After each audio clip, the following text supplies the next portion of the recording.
Hi, everyone. Officially, welcome and good afternoon, good evening, wherever it is you're tuning in from. Thank you so much for joining us virtually today. My name is Hayla Alawi, and on behalf of Atmosphere Press, I'm pleased to welcome you to today's live author reading of new historical fiction from the press. Today, we're going to be hearing from Sharon A. Ewing, author of Lippincott Street, released on September 30th, Jeff Knight, author of Frozen Frontlines, Alaskan Malamutes in World War II, released on October 14th, and Richard H. Moon, author of To Conquer Death, released just yesterday on November 18th. All three authors' books can be purchased from online retailers as well as from select bookstores. And of course, you can find the books on Atmosphere Press's website. That's at atmospherepress.com/books. I'm also going to put direct links to all three books in the chat for you so you can easily check them out. At the end of today's reading, we're going to have time for your questions. So during the event, if you have a question for one or more of our authors, go ahead and type those in the chat and I will make sure they get asked. Please do stay muted for the duration of the event, but feel free to use the chat for any praise and comments in addition to your questions. One last note is that we at Atmosphere Press appreciate your support today and always. If you have a manuscript of your own, we would love to read it, so submit your work today to books@atmospherepress.com. Again, thank you so much for tuning in to support Sharon, Jeff, and Richard today. We're going to start off with our first reader, who is Sharon A. Ewing.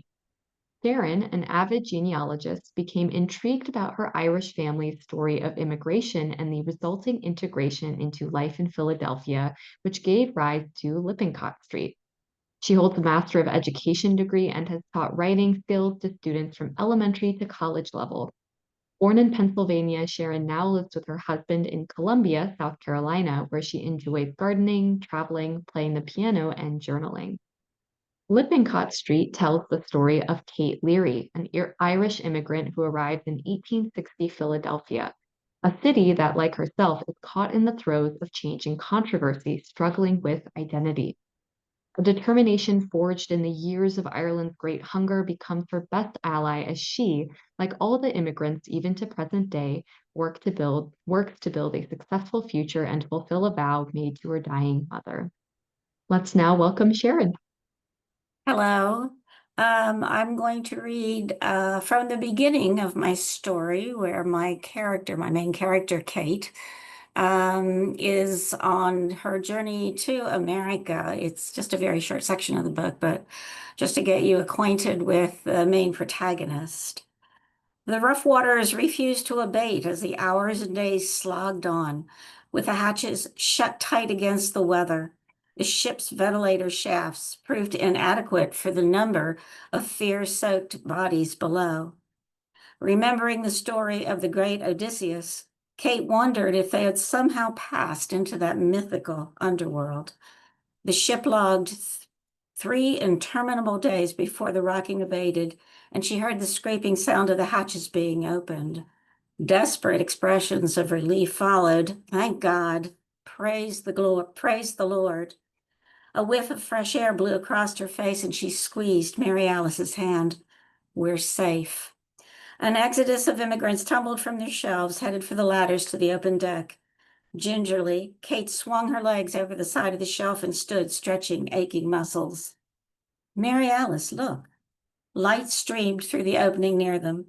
Kate blessed herself with the crucifix at the end of her rosary she still held and returned it to her pocket. But her sister lay motionless, her startlingly blue eyes rimmed red. Here, take my hand. I'll help you stand. Kate tugged Mary Alice off the sleeping platform. 'Tis sure we've come through the worst. Before long we'll be setting our eyes on Johnny, and that'll be a bonny sight. As she spoke, Kate combed her fingers through her sister's light, tangled curls, so unlike her thick, unruly auburn mane. I wish I was home. Mary Alice's sweet voice sounded unusually raspy. Tears rolled down her cheeks. She coughed. One of the women nearby turned. Ya must be strong, lass, and pray as your sister did. 'Tis a fine example she's given you.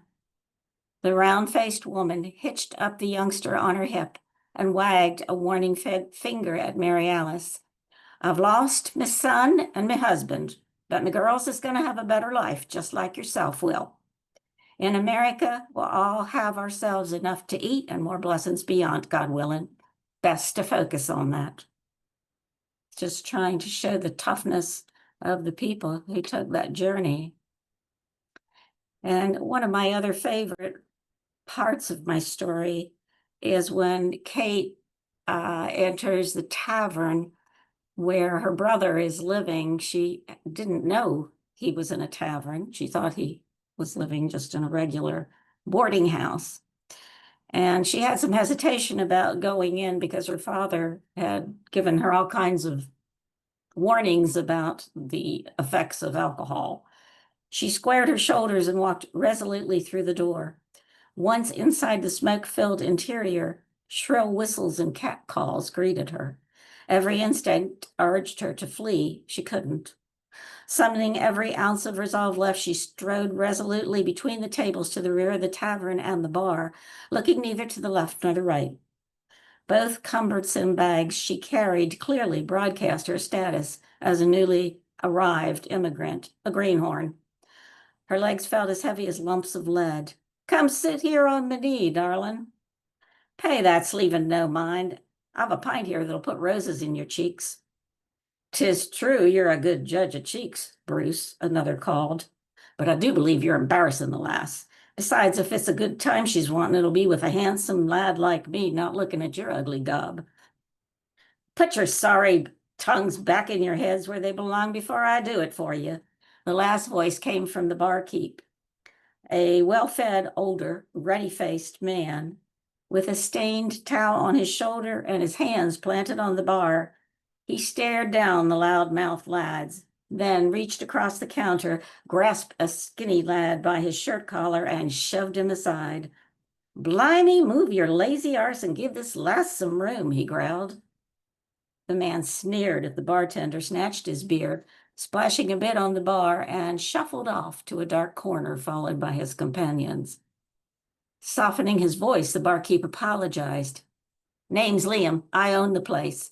You must excuse the oafs. We don't often get the likes of a lass like yourself in here. What can I do for you? He leaned closer. Kate resisted the urge to step away. I'm sorry to be such a problem, but I'm hoping you might be knowing me brother, Johnny Leary. He gave me this here address. She laid the letter down on the bar. The barkeep's thick brows met in a frown that darkened his face. So, he bellowed, you're looking for the bloke too, are you? Well, if you find him, give him a piece of my mind as well. You can tell him I'm not fond of cleaning up this mess these lads leave behind by myself. He blew out a loud puff of frustration and with a reddened face continued. I find another sorry Irishman to replace him. Could I find one works as hard as he does when he honors us with his presence? Kate had stepped back at his wild retort, her eyes widened in surprise. So you know Johnny? Know him? Aye, boards here when he's not in the clinker. Lad's a sucker for any Irish cause coming down the pike, each one bringing him more trouble than the last. So Kate finds herself in the predicament of finding her brother is probably in jail. Do I have time to read more, or are we through with Yeah, time? there's a bit more time if you want to go ahead. Okay. I do have, I think I lost I had a place marked and I kind of lost it. Another character in my story is a Quaker lady, because in Philadelphia, the Quakers were well known for helping the Irish in their predicament. So Mary Alice, her sister, takes service in a Quaker lady's home. So Mary Alice opened the back door to Kate's knock, her winter shawl already tied over her shoulder and a bonnet in her hand. She rushed from the doorway so quickly that Kate nearly lost her footing in the dewy grass.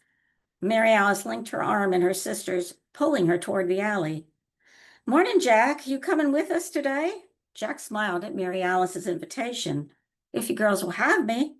She rushed through the yard and ignored Kate's questioning expression. When they reached the alley, Mary Alice slowed her pace and hissed in Kate's ear, I had to get away from the house. The widow's been acting powerful strange. What makes you say such a thing? Kate asked loudly. Jack looked from one girl to the other, frown lines crossing his brow. Mary Alice, please remember the widow Stokes is a friend of Jack's ma. He heard what you said. Well, first, she tells me there's no need to hurry. Then I remember I got to get the fixins for tonight's meal. So I went to get the key to the cellar where she keeps her root vegetables. But the door was already unlocked. That's the first strange thing. It's always locked. My foot was on the top step when she comes into the kitchen and asks what was I doing in a not so nice voice. I might say, just getting vegetables, I tell her. She said to close the door, because she'd get 'em later. That doesn't sound strange, Mary Alice. It don't, because you don't know. She don't ever go into the cellar. Said she once fell on the old steps. You know she can hardly see. Mary Alice waited, looking from Kate to Jack. Now, what do you think? Perhaps a bit odd, Jack said. And that ain't the whole of it. I swear I heard a noise when I opened the cellar door, like voices whispering. Mary Alice's eyes were wide with fear. I don't like it down there, but I never heard voices before.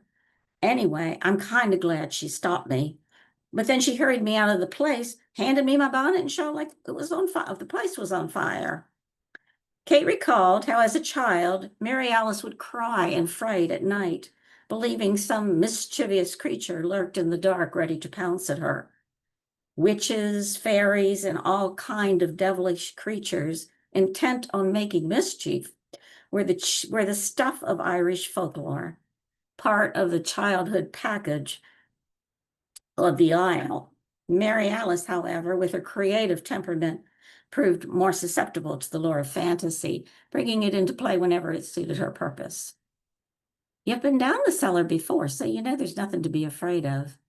I just go to where she keeps her root vegetables. In wooden bins beside the steps and right back up. It's fierce black down there. Gives me the willies. I say a prayer before even opening the door. Kate, I won't sleep a wink in this house tonight. It's for sure there's fairies down there waiting to pull tricks on me. Could even be a Claritin or worse. And I know she'll be making me go down there again. Kate took Mary Alice's hand and tried not to smile. Mary Alice, you know that Claritins like fairies aren't real. Besides, even in stories, they live in wine cellars since they like to drink. A Quaker woman wouldn't have spirits in her cellar. Besides, why would any wee folk be there seeing as how she's not Irish? So that was one of my favorite pieces, because Mary Alice is she's quite a young girl with a lot of fantasies. Well, thank you so much for that reading, Sharon. I think that very much outlined that, demonstrated that for us about the character. So thank you so much for bringing that today. Reading next is Jeff Knight.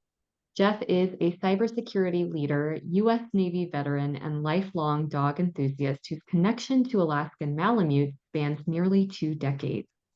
Since purchasing his first Malamute in 2006, Jeff has worked closely with breed rescues, served as a member of the Alaskan Malamute Club of America, and found in these dogs a source of enduring inspiration. He's also the founder of Maya's Spark of Courage Foundation, a nonprofit dedicated to uplifting children and families through storytelling and animal-assisted outreach. Jeff has a master's in organizational leadership and is currently pursuing a PhD in adult learning and leadership. He also teaches as an adjunct professor, helping shape the next generation of IT professionals and leaders. He lives in the American Midwest with his wife, their Malamutes, and more sled dog stories that he knows what to do with. Today, we're going to be hearing him read from Frozen Frontlines, his debut novel, a deeply personal work of historical fiction that blends his passion for storytelling, history, and the unbreakable bond between humans and dogs. In the remote wilderness of New Hampshire, Ethan Carter's connection with Alaskan Malamutes shapes his life, and soon his destiny. As World War II erupts, Ethan's skills as a musher lead him from the quiet woods to the unforgiving Arctic, where men and dogs face brutal storms, treacherous ice, and impossible odds. Jeff, go ahead and unmute and take it away. Thank you. I appreciate it. I'll be reading from chapter 4, Training at Camp Ramini. In this scene, the main character, Ethan Carter, and his wheel dog Tonka find themselves in an impromptu weight pull competition against a larger dog. The soldiers start placing bets on which dog will win. But what follows is a reminder that true strength is not measured in muscle alone, but also in your heart. And I'll say quickly as well, the wheel dogs are the dogs that are closest to the sled. McKenna noticed the murmurs, the sharp glances exchanged between soldiers, the unspoken rivalry brewing beneath the surface as they watched the dogs work. It was inevitable. Men tested themselves through their animals, the same way a cavalryman once measured his worth by the strength of his horse. These soldiers saw a reflection of their own endurance in the power of their dogs. McKenna had been in enough camps, on enough trails, to know that moments like this shaped not just competition, but camaraderie. He let the tension build a moment longer before stepping forward, his voice carrying over the cold air like the crack of a whip. "All right, men," he called, a knowing grin tugging at the corner of his mouth. "Some of you seem mighty curious about which teams got the stronger wheel dogs. Well, let's settle it. Today, we're holding a contest between Tonka and Bruno. Let's see what they're made of." A roar of approval swept through the men, boots crunching in the snow as they gathered closer. Even the dogs seemed to sense the shift in energy, tails wagging, ears perking up as the sleds were prepared. Ethan knelt beside Tonka, the Malamute who had carried more than his weight. He ran a gloved hand over his thick coat. "You're ready for this, aren't you, boy?" Ethan murmured. Tonka met his eyes, steady, with a quiet confidence. A dog that knew his purpose, that had lived for the pull of the sled and the feel of the harness against his chest. Across the way stood Bruno, the great St. Bernard, a beast of a dog, standing like a fortress against the wind. At 180 pounds, he was 30 pounds heavier than Tonka, his sheer mass making him a juggernaut when it came to pulling power. St. Bernards were bred to save men buried beneath avalanches, hauling the wounded across the mountains. The soldiers knew it too. "No way Tonka outlasted that brute," some murmured, while others exchanged quiet wagers, the tension sharpening into something almost ceremonial. McKenna stepped forward, nodding to both handlers, before turning back to the crowd. "We'll do this fair," McKenna said. "We start with double the dog's body weight. They'll pull for 16 feet. Round by round, we add weight. First side to give out loses." The challenge was as old as war itself. Men had once wagered on horses before battle, oxen before expeditions, elephants before conquests. Now, here, in the biting cold of Camp Rimini, two dogs stood in their place, symbols of the men who trained them, the strength they relied upon, the endurance that would carry them through battles. The contest started a way that all great trials of strength do, not with a spectacle, but with patience. At first, the weight was kept manageable. The handlers and trainers knew that even the strongest dogs were not machines. Their muscles needed to be warmed. Their rhythm needed to build. The first round was simple. The sleds were loaded with twice the dog's body weight, enough to feel resistance, but not strain. Tonka leaned forward at Ethan's signal, his paws gripping the snow-packed ground, his muscles flexing under his thick coat. The sled behind him gave only a slight hesitation before sliding forward. The runners wisping over snow and ice. Bruno followed suit, his sheer size giving him an advantage in initial momentum. He moved like a rolling avalanche, his great paws sending up small clouds of powder as he plowed across the 16 feet. It was clean, smooth, controlled. But that wouldn't last. By the fifth round, the real test began. The warm-up rounds were over. From this point on, the weight would increase significantly each round. At 3,000 pounds, the handlers stopped calling this a competition and started watching with awe. At 4,000 pounds, the murmurs began among the men. At 4,500 pounds, the air itself seemed to tighten. Bruno's handler clapped encouragement urging the massive dog forward.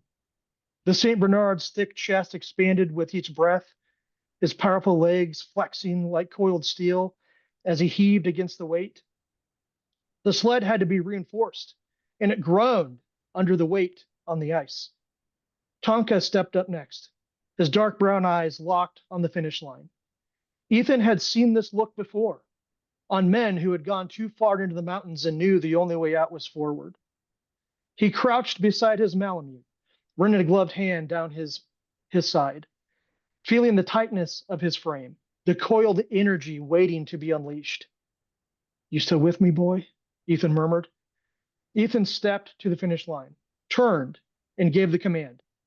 Tonka lunged forward, his entire body sinking low into the harness. The sled gave a slight hesitation, half a second of defiance, then slid forward as the Malamute's muscles locked into a smooth, controlled rhythm. By the 14th round, the weight had reached 5,000 pounds. By the 15th round, it was at 5,500. The dogs had been pulling for nearly an hour. Men stopped whispering. They simply watched in amazement. Every muscle in Bruno's body stood out in thick ridges. He pulled hard, the sheer force of his bulk sending vibrations through the frozen ground beneath him.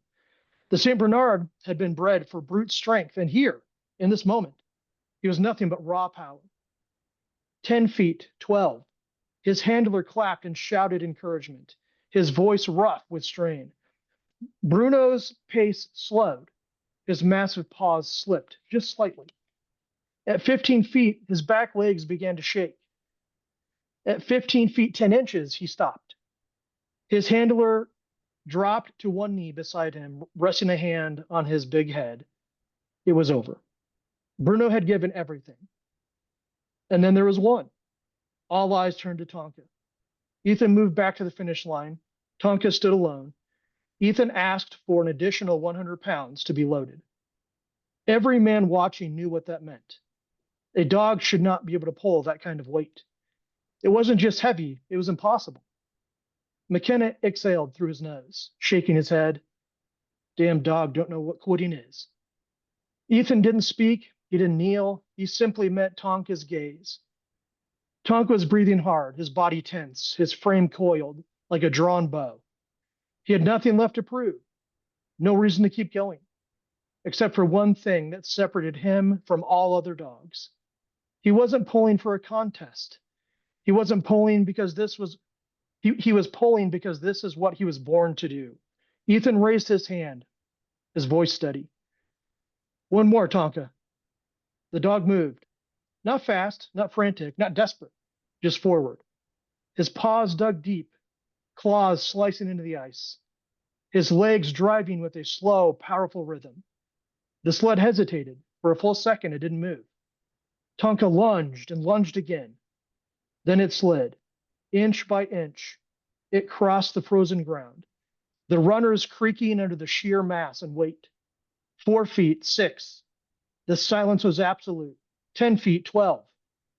Tonka's breath came in deep bursts, his muscles shaking under the strain, but his legs did not stop.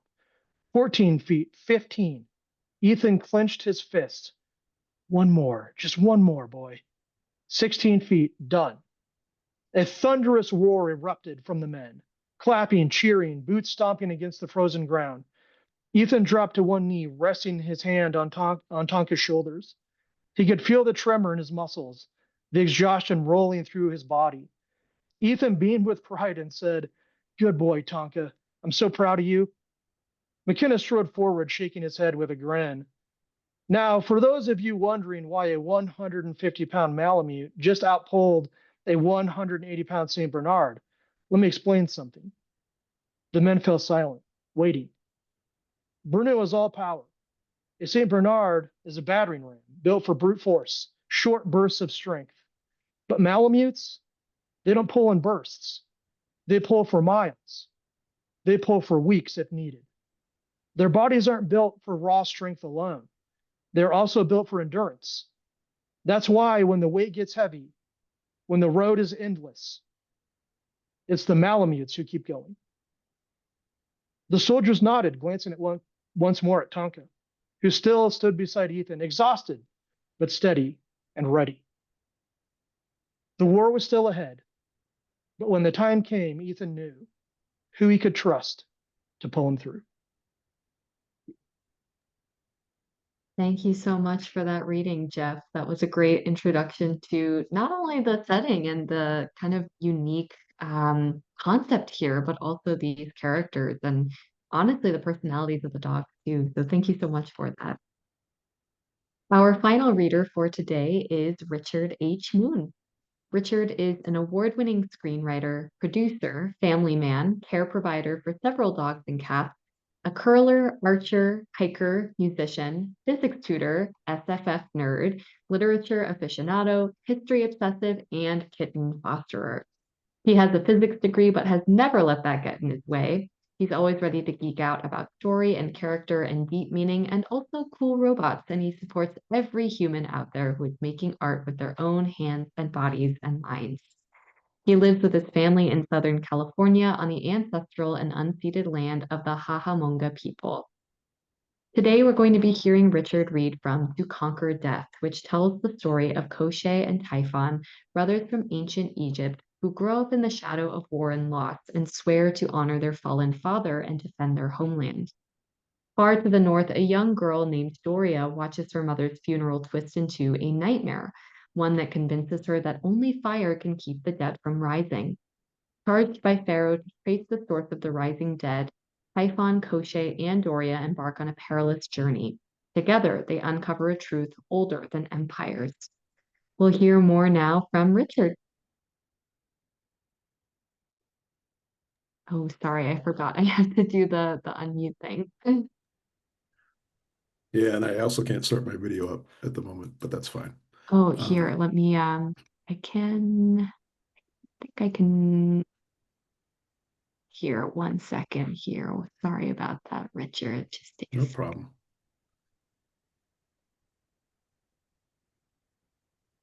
Okay, try now. There we go. There we Hello, go. everyone. Okay, I'm going to be reading from chapter 6, which is the first moment when Typhon and Koshchei and Doria get to meet each other. The tent was very large, well lit, even somewhat comfortable, and smelled awful. Doria had only had a few days of her life when she knew the experience of a good washing, and generally considered the musk of unwashed people to be one of life's few comforts. But this was different.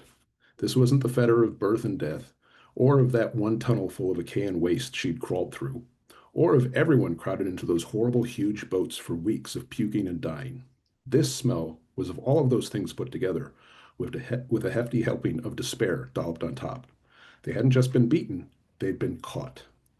Doria found a spot to sit that was distant enough from everyone else in the tent to avoid having to deal with any of them, and far enough from the edge of the tent to avoid that scratching teeth, metal under the eyelids sensation that sleeted off of all the charms woven into the campus. She ate the mush of cooked grains, stolen and recovered and now handed back. Some of the oldsters were refusing to eat for some idiot reason, and some of the youths were bartering with each other, trading food for favors or affections or other ephemeral things. Doria just ate, shoveling the food down. She nearly choked on it when the soldiers entered, led by brothers tall and short. Oh, so this is how it happens, she thought. It seemed a small number of soldiers for a massacre, but maybe they had a system in mind, a system that included feeding them and binding wounds and speaking words that seemed to knit flesh and clear fever, sure, and that was strange, but it could be hard to tell what different people considered right. She would have preferred she would have preferred if they just lit the tent fabric ablaze and burned them all to death, but maybe they disliked wasting that much material. She didn't jump when the tall one crouched down in front of her, but she did take in a lot of detail in one quick glance. His face and head were shaved close to hairless, save for eyebrows, but dark stubble colored his chin and cheeks an even deeper shade of brown. The jewelry and trinkets these people seemed to be obsessed with were in fine form, from an armband of red metal on his bicep, to rings on his fingers, to a splay of metal and colorful stones laid across his chest. The design in the middle of that was some sort of fat bug. He looked at her with an expression adults use to calm frightened children, said something in words she didn't understand, motioned with his hands to her, to himself, to his mouth, said the words again. He wants to talk with me, She turned her focus back to the sack of mush. He repeated a word that reminded her of broad autumn leaves being crushed under a sandaled foot.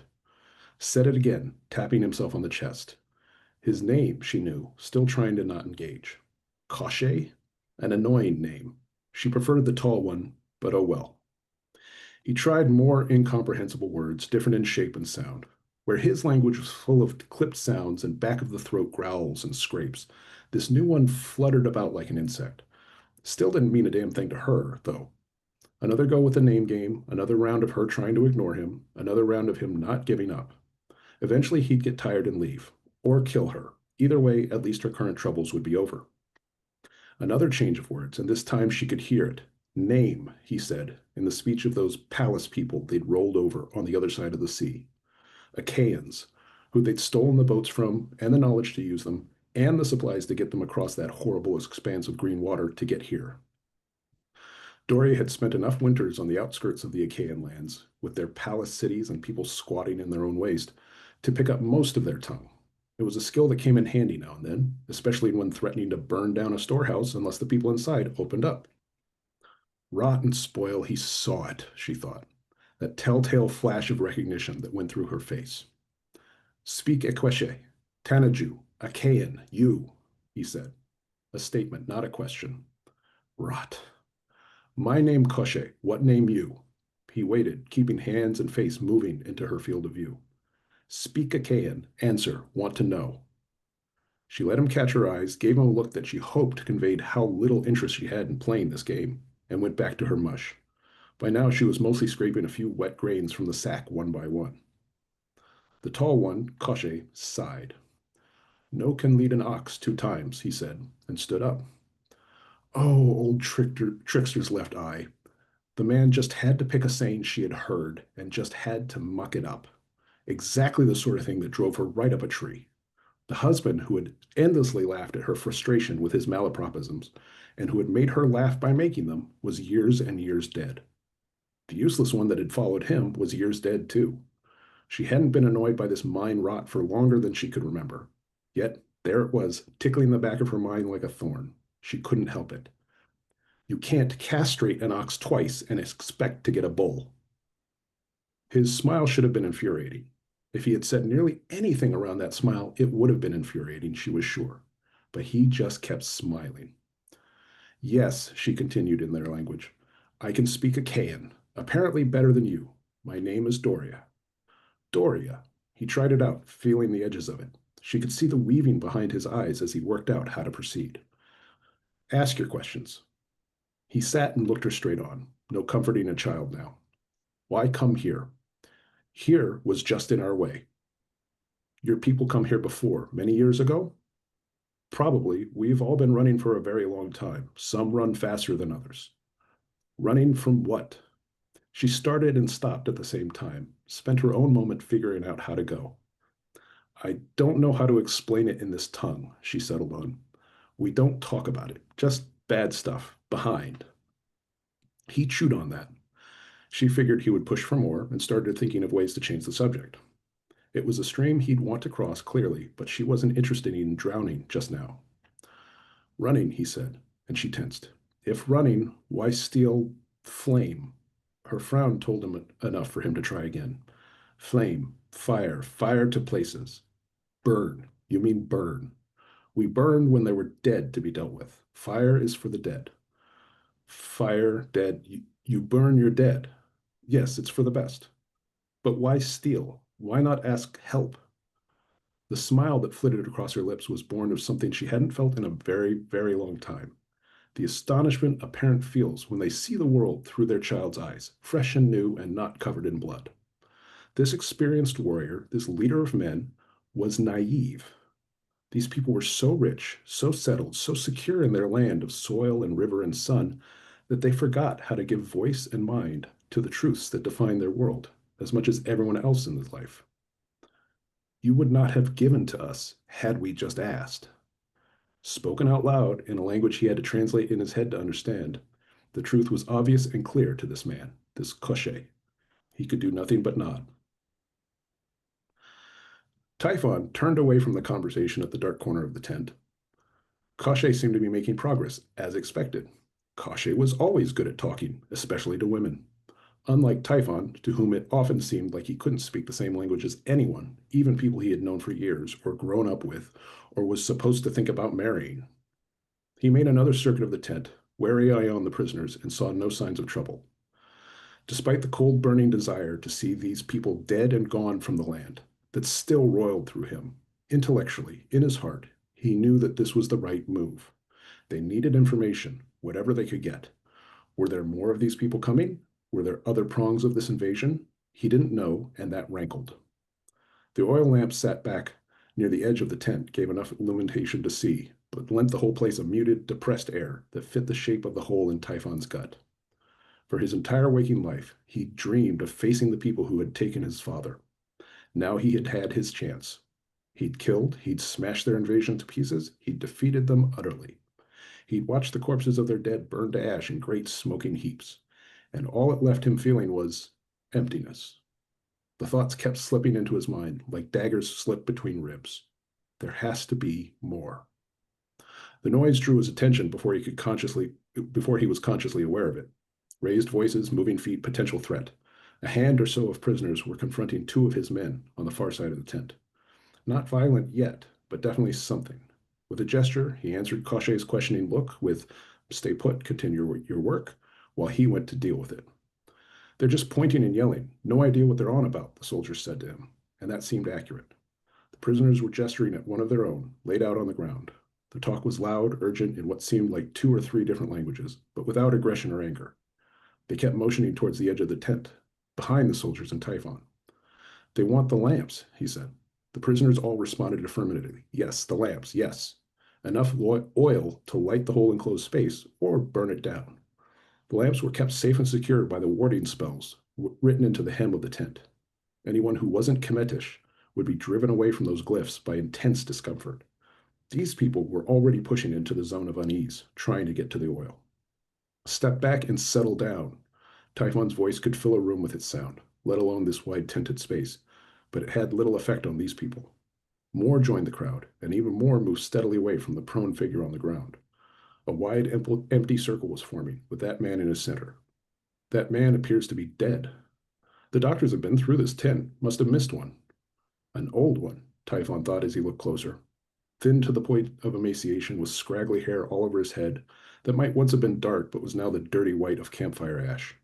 The man's skin had that sallow dullness of someone whose blood was no longer moving, without the grayness that spoke of it being spilled out. His face was contorted in the aftermath of pain and fear, lips pulled back from teeth and eyes rolled up, with everything else slack and hanging from his bones like wet rags. "I said step back," Typhon shouted, and this time some of the people reacted. "We will take care of his body." Koshe walked up, the woman he'd been talking to following behind. "What's going on?" "Funerary disagreement." Typhon nodded at the corpse. "I think they want to cremate him, like the others." "Get a doctor in here."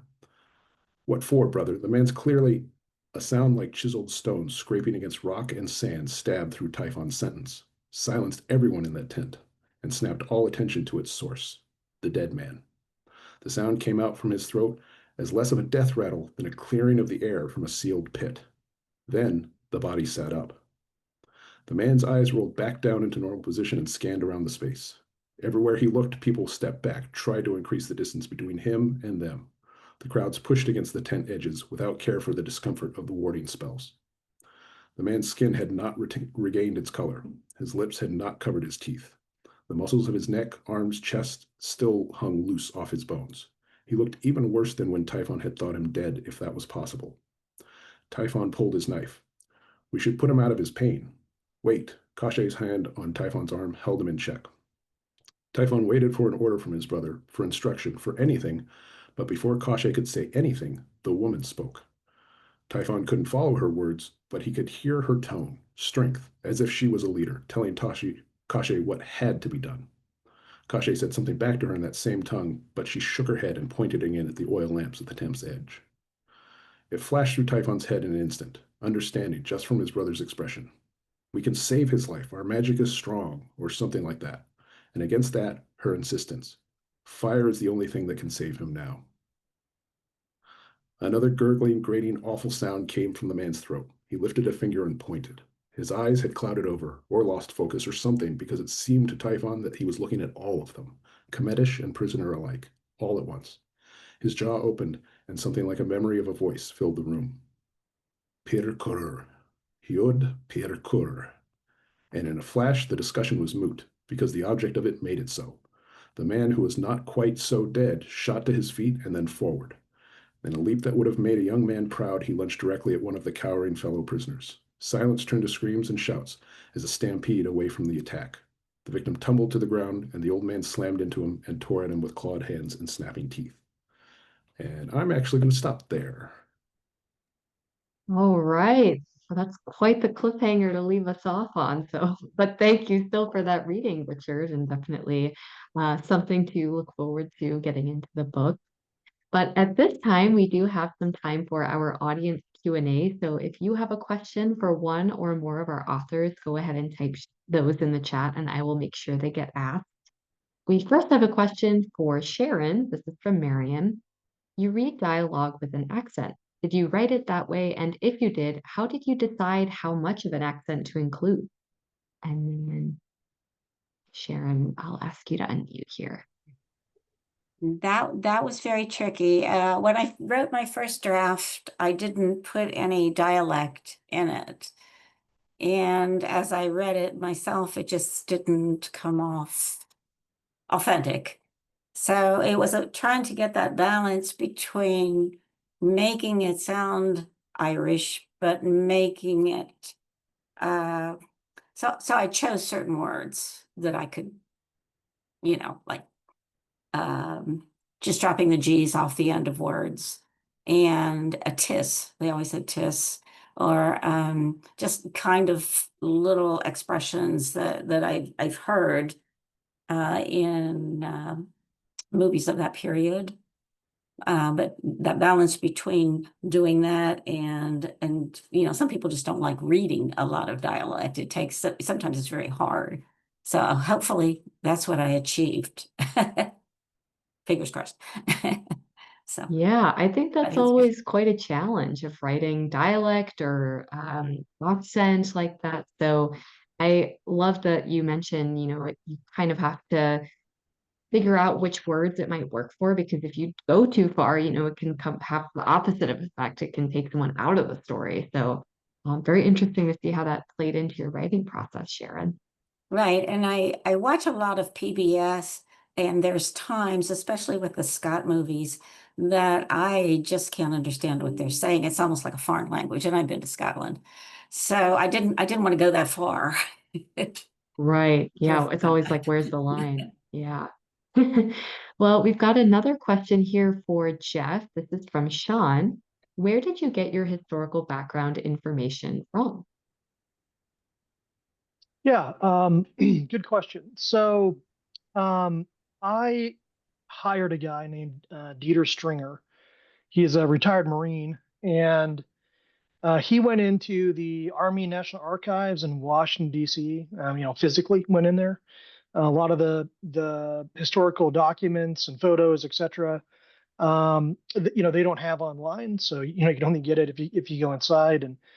And so a lot of the information I got from him. He just took photos with his phone and sent me a PDF. I worked with the Montana Military Museum as well. They've got a historian on staff, and then the Fort Robinson Museum in Nebraska as well. I worked with a historian to gather info, and finally, I read a book written by a World War II veteran named Dave Armstrong, and the book is called Camp Rimini, Memoirs from World War II. And Dave Armstrong was a dog musher who went through Camp Rimini training. He wrote the book himself, and he was stationed in Newfoundland, Canada, with his dog team. And that's in bulk essentially where I gathered the information. Thanks for asking. Good question. Yeah, I'm really fascinated to hear it was kind of like a team effort in that way. I'm sure that really helped bring things to life more than it maybe could with one person on the team. We've got another question for all three authors. This one's from Peggy. What was the inspiration for your book? Richard, do you want to start us off with this one? Yeah, sure. So my inspiration really was two different events. One was basically just reading about an actual historical event, the Bronze Age collapse, which happened around 1200 BC, when all the big civilizations around the ancient Mediterranean fell apart in basically the 30 years. And I'd always kind of be, I've been very interested in historical mysteries because we don't really know hard details about why that happened or how it happened. We have just bits and pieces.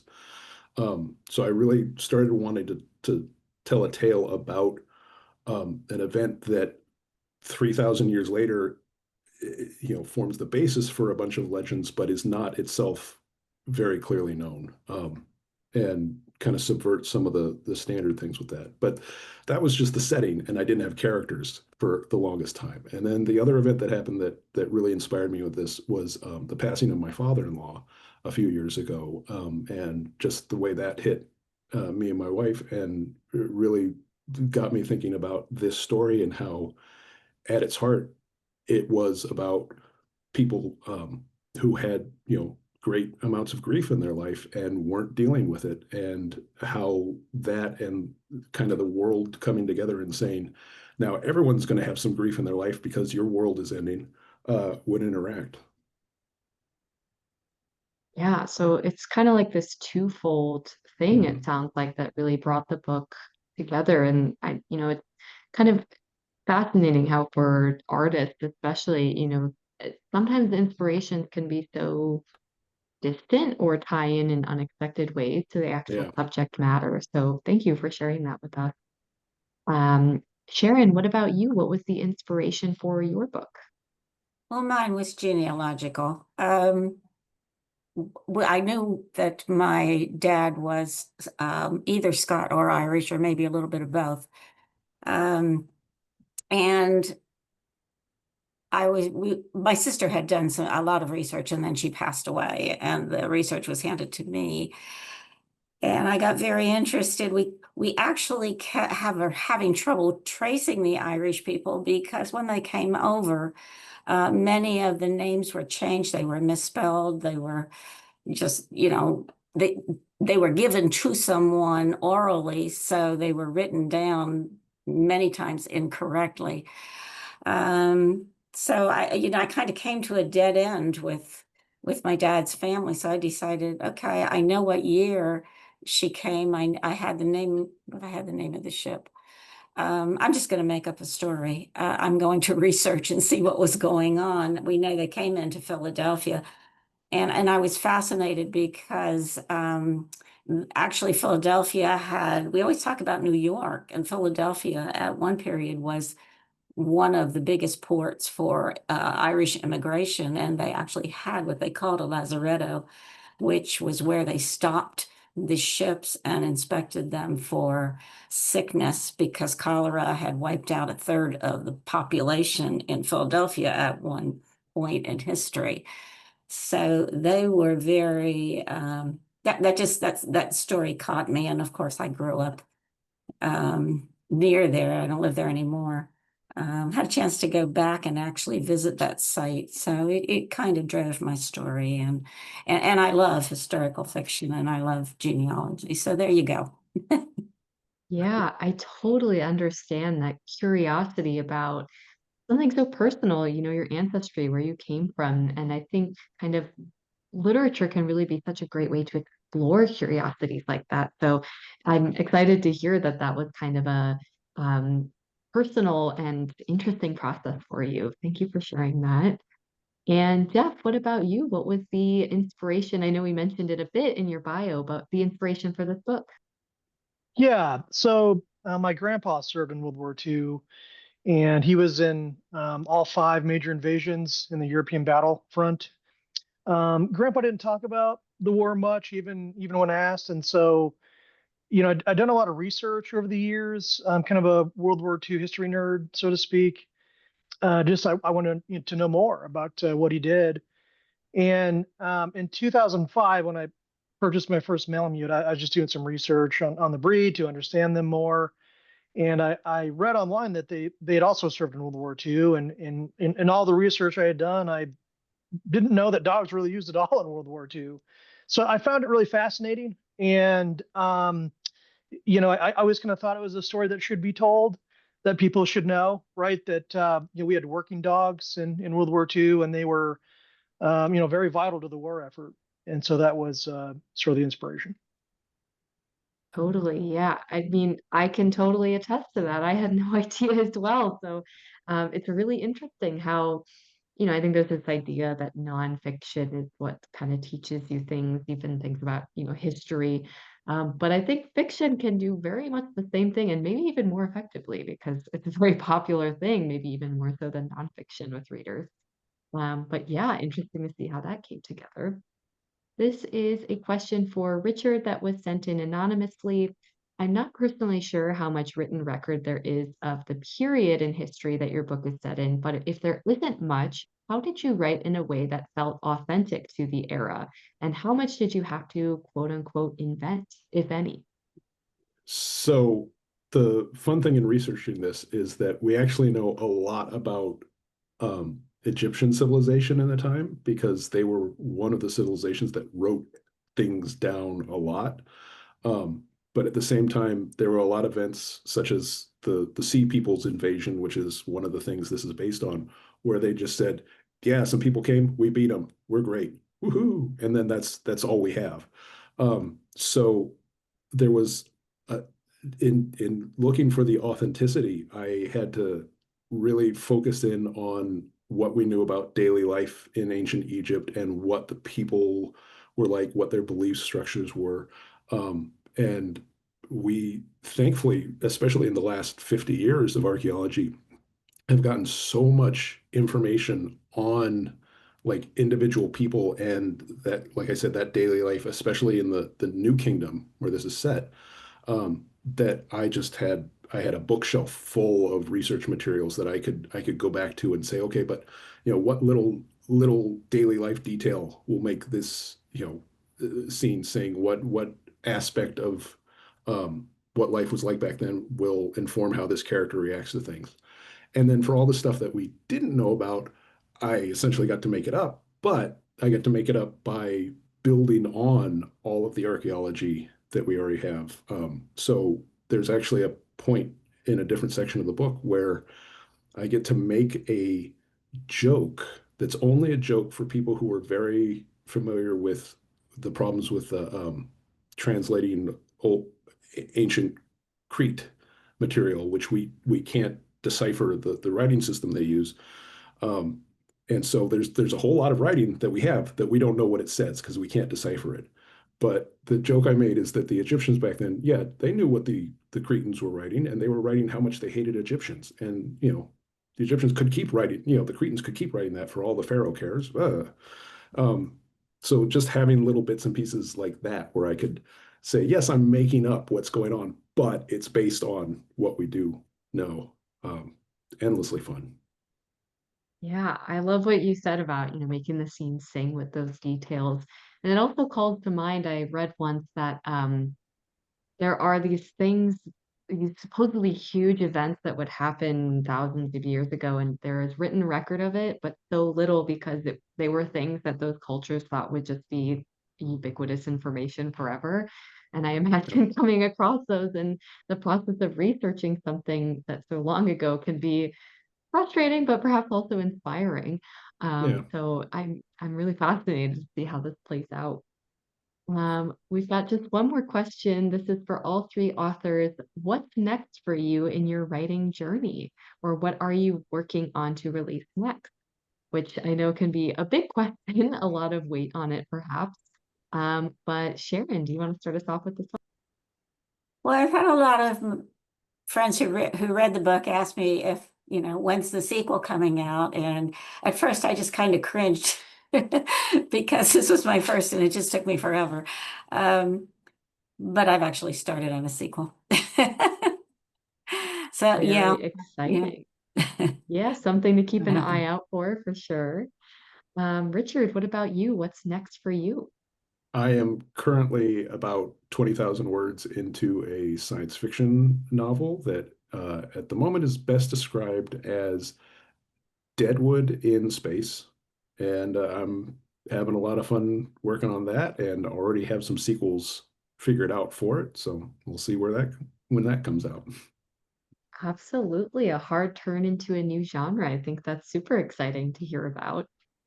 And Jeff, what about you closing us out? What's next for you as a writer? So I'm going to choose my words carefully here. I don't want to get in trouble with my wife. So I'm thinking about a prequel. Uh, so the third Admiral Byrd Arctic expedition was cut short because of World War II. And most of the dogs that were used in that expedition were sent directly to the war. They didn't return to civilian life. They just went right into combat roles. And I'm in the research phase right now. I haven't written anything. There's a really a lot to unpack. And I'm still sort of debating on what angle I would take. If Peggy, if I write a prequel. So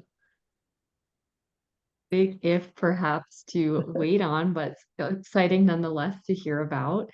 So at this point, I just want to say thank you so much to all three of our authors for being here with us and for sharing their words, these books, these stories, and also your thoughts in the Q&A here today. So to Sharon, Jeff, and Richard, thank you so much for giving us this reading. Thank you also to everybody in the audience for joining to help us celebrate these wonderful authors. I do want to remind you that you can order Lippincott Street, Frozen Frontlines, Alaskan Malamute in World War II, and To Conquer Death from the links in the chat. I just put them in there one more time so they're easily accessible for you all. Please also consider checking out atmospherepress.com to browse our new and forthcoming releases, sign up for our email newsletter, or submit a book manuscript of your own. You can submit your work to books@atmospherepress.com and let us know that you attended today's event. We'll look forward to hearing from you, but until then, that's it for today. So have a great rest of your week, everyone. Thanks, everyone.